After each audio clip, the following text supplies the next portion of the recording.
Hi, welcome to Kenyaddacreates. I'm Kenyatta. Welcome to my channel. Today is a used book haul. I went to Goodwill. I didn't buy any of these books myself. They were bought for me. The first books I'm going to show you were bought for me from my FST worker, which is someone who works with me through a program my daughter's in.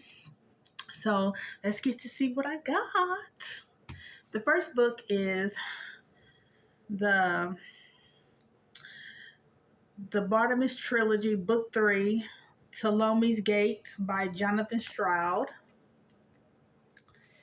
This says, 3 years have passed since the magic. Well, you know what? Since I haven't read the first one yet, I'm not going to read that. I do have book 1, so I didn't have book 2. Well, recently in my last book haul, I think that was book 2 that my best friend bought me. So this is book 3. I found this at Goodwill and she bought it for me. The next book is The Darkest Mind by Alexandria Bracken. And these all these soft covers was $1.99 each. When Ruby woke up on her 10th birthday, something about her had changed, something alarming enough to make her parents lock her in the garage and call the police. Something that got her sent to Thurmond, a brutal government rehabilitation camp. She might have survived the mysterious disease that killed most of the American children, but she and the others emerged with something far worse, frightening abilities that they cannot control. Now 16, Ruby is one of the dangerous ones. When the truth about Ruby's abilities, the truth she's hidden from everyone, even the camp authorities, comes out, Ruby barely escapes Thurmond with her life. On the run, she joins a group of kids who escaped their own camp. Zoo, a young girl haunted by her past. Chubbs, a standoffish brainiac, and Liam, their fearless leader, who is falling hard for Ruby. But as a journey to find the one safe haven left for kids like them, Ruby will be faced with a terrible choice, one that may mean giving up her only chance at living at a life worth living. So that's The Darkest Mind. Then I found Fallen by Lauren Kate, and this book has some water damage, but it still looked interesting, so I still got it. There's something achingly familiar about Daniel Gregory. Mysterious and aloof, he escapes Lucy Price's attention from the moment she sees him on her first day at Sword and Cross boarding school in Savannah. He's the one bright spot in a place where cell phones are forbidden. The other students are screw-ups and the security cameras watch every move.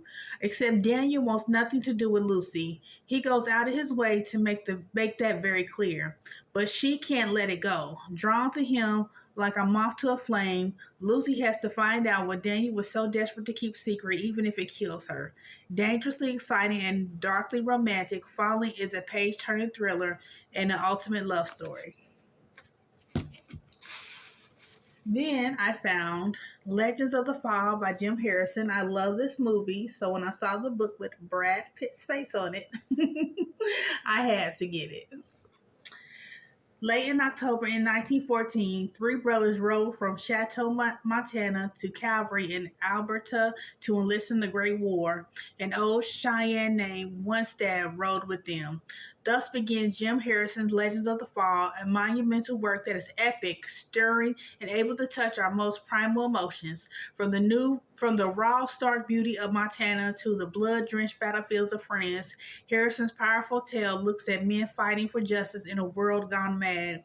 In this now famous story and the 2 other novellas included in this volume, Jim Harrison writes the incomparable brilliance and fury about a ferocious love and life. This movie was great. If you haven't watched it, you need to go watch it. It's a good movie. And this last book from that trip to Goodwill brought the biggest smile on my face. Because if you've seen my videos before, I've told you that I collect Stephen King books. And I found this hardcover in good condition, Richard Bachman's The Regulators. And this is a Stephen King novel. Look. $2.99. Yes. So excited about that.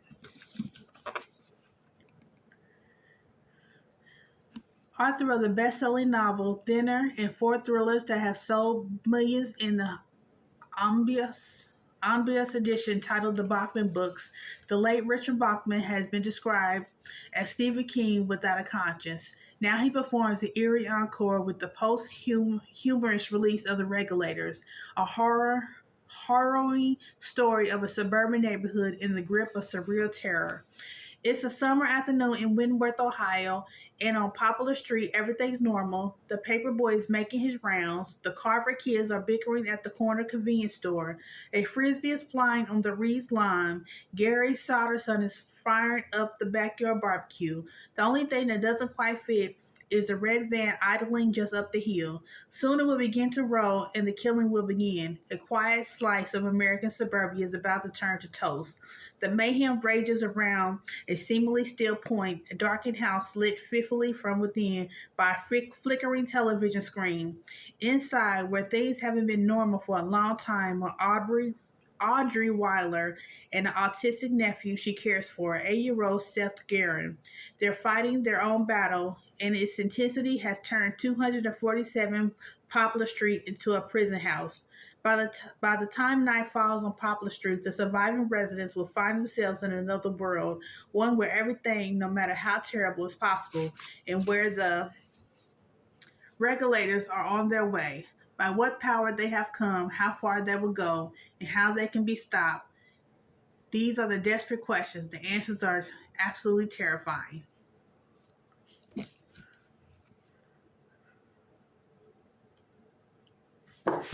So I'm looking forward to this. Okay, so these next books from Goodwill were bought for me from my best friend. He loves me, even if you won't admit it. He loves me. You want to put a smile on my face? Buy me some books or Harry Potter. So he got me J.R.R. Tolkien's The Hobbit. I found myself the trilogy, the Lord of the Rings, Fellowship of the Ring, The Two Towers, and The Return of the King. But they didn't have The Hobbit, and he found it for me. Bilbo Baggins was a hobbit who wanted to be left alone in a quiet comfort, but the wizard Gandalf came along with the band of homeless dwarves. Soon Bilbo was drawn into their quest, facing evil orcs, savage wolves, giant spiders, and worse, unknown dangers. Finally, it was Bilbo alone and unaided who had to confront the great dragon Smaug, the terror of an entire countryside. So that is The Hobbit. And he got me The House of Rising Sun by Christian Painter. Every vampire has heard rumors of the mystical place where their kind can daywalk. But what no vampire knows is that this city of eternal night actually exists, and its name is New Orleans. For centuries, the Fae have protected the city from vampire infestation. But when the bloodsuckers return, the fragile peace in New Orleans begins to crumble. Carefree playboy Augustine, and Harlow, a woman searching for answers about her absent father, are dragged into war. The fate of the city rests on them, and the responsibility their faith blood brings can no longer be denied. This looks like a series. Let me see.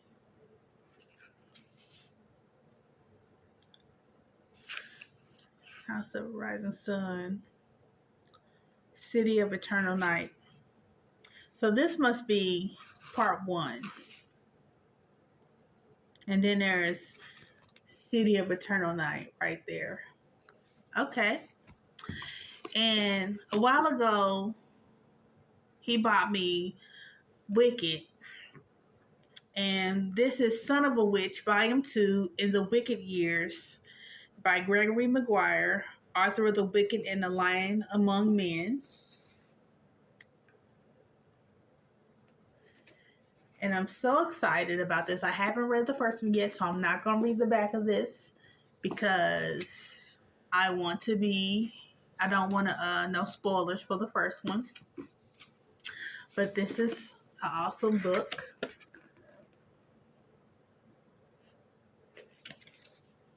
Excited about that. So that is all for my haul. He also bought me this. This came from Bulldog's Cards Against Disney. I have never played Cards Against Humanity, so I don't really know how to play it.